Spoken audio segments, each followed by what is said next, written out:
Let me jump over to RPA. You mentioned using some of the Power Apps, and I'm curious about are you using Microsoft Power Automate at all? And maybe if you have Yes. considered some of these other tools at all, and just sort of what kind of projects are you starting to spin up on the automation side? So very small. We're getting our feet wet. We're getting our developers up and running.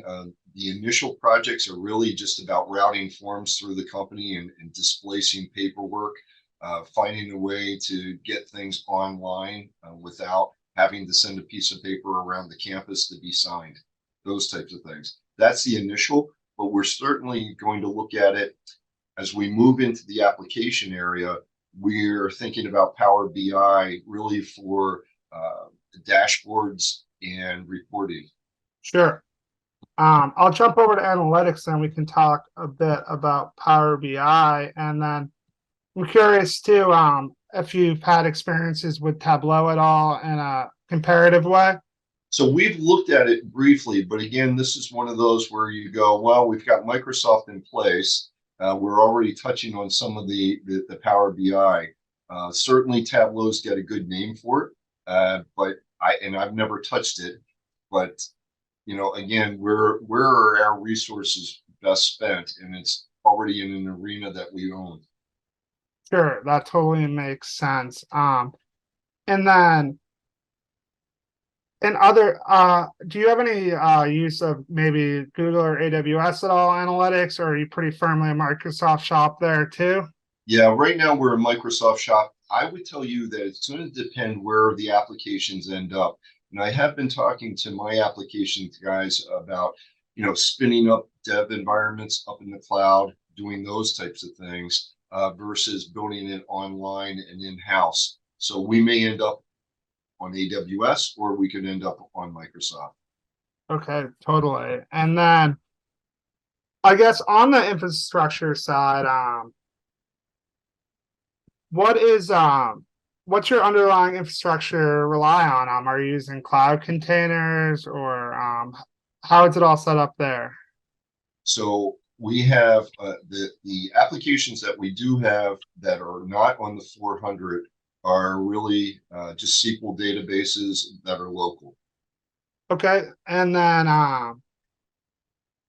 what about the observability and monitoring of the life cycle? Maybe you can tell me how that's going and maybe some of the vendor partners that you work with there, because obviously that area is kind of blown up and expanded, but at the same time, the spending on a lot of these vendors has come down too. So we're just trying to get a sense. It seems like the consumption cost on the enterprise side too just keeps going up.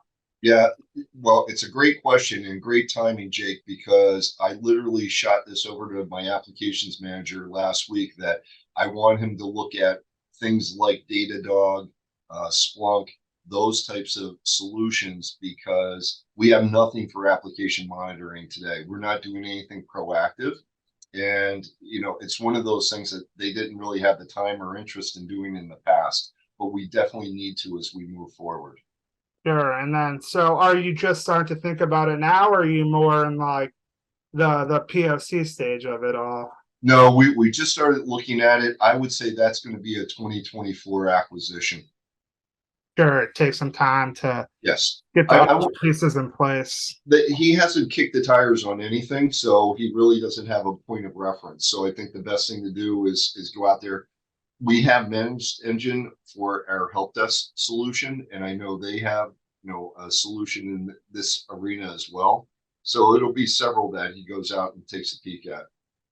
Totally. And then another area that's not necessarily related, but thinking of security observability, another area that we've been looking at within security a lot is endpoint protection and XDR. And we're kind of just tracing that, from the beginnings of having endpoint protection on devices um, up till now where the area is kind of in flux and you have the full automated detection response and all the different monikers. And I'm curious on your end, how's your organization thinking about all that? So we've got Microsoft in place now with Defender, and that'll be one of the pieces that we may move to with the MSSP. Certainly, SentinelOne, CrowdStrike, those guys are the leaders, and those are the ones that we typically see with the MSSPs that we're talking to. Sure. Let me see here. On the AI side, you mentioned that's something that's sort of on the horizon as you get your cloud and all that set up. And we briefly spoke about generative AI, so that might be on the horizon. I'm curious, are you looking specifically at generative AI or just the whole gamut of different types of ML and AI applications? Yeah, Jake, I want to go out and kind of see what's out there. Given that we're manufacturing, I see a lot of potential out on the manufacturing floor, and I want to see some of the options, applications that have already been built and where they can help us. We make a finished product, and if there are things out there that can analyze it and tell us how to improve the quality, streamline our costs, manufacture our lots together better, those are the types of things that we want to take a look at.